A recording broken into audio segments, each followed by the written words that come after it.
السلام عليكم ورحمة الله وبركاته. شلونكم؟ شلون صحتكم؟ إن شاء الله كله بخير. اليوم ويانا شرح هو كيفية زيادة عدد المتابعين لحسابك حقيقيين وليس مزيفين. الحساب هذا كود عدد المتابعين. سوي له نسخ. شباب حسابي تحت الفيديو، تجينا على حسابه واعطيك الكود تدلل. كليك ايمن فحص عنصر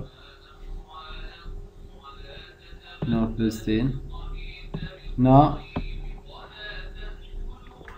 كنترول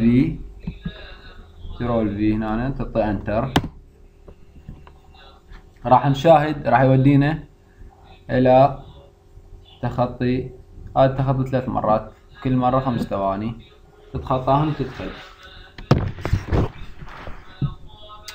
لا خطي، هذا اول اعلان تخطيناه.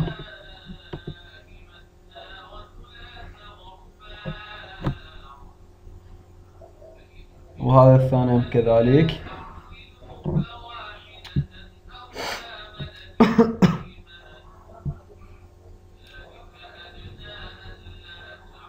وهذا الثالث. مثل ما تشوفون هسه هو دخل حاليا. ينزل لي جوا هنا يقول لك اوت فلاور زيادة متابعين. هذا الحساب ايمن الفتلاوي. ما طلعنا الحساب.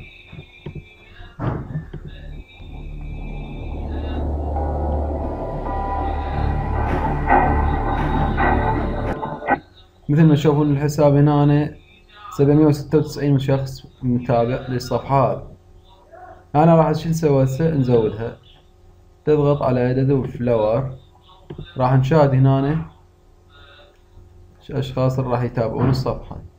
مثل ما تشوفون يتبعك فلان أو هذول الأشخاص اللي راح يتابعون صفحتك. هواي أشخاص يعني 96. هسه شوف محدث الصفحة، شوف ايش راح صاير.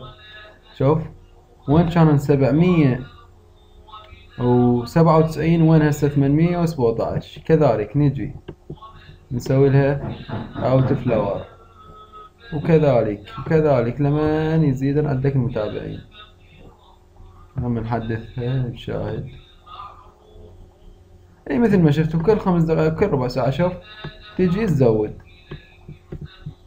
يعني شي حلو مرتب، يعني مو قبل بساعة فانتظر 5 دقائق وجدد على هذا الكود. بس فحص عنصر كليك وكمل الخيارات وان شاء الله راح يزيدن عندك المتابعين.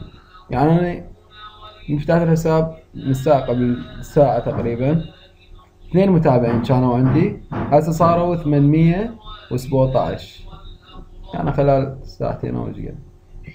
تحياتي للجميع، كان معكم اخوكم المايسترو ايمن الفتلاوي. الحساب راح اخليك اياه تحت الفيديو. الشرح مقدم من ايمن الفتلاوي ورحمن الشريفي. تحياتي للجميع.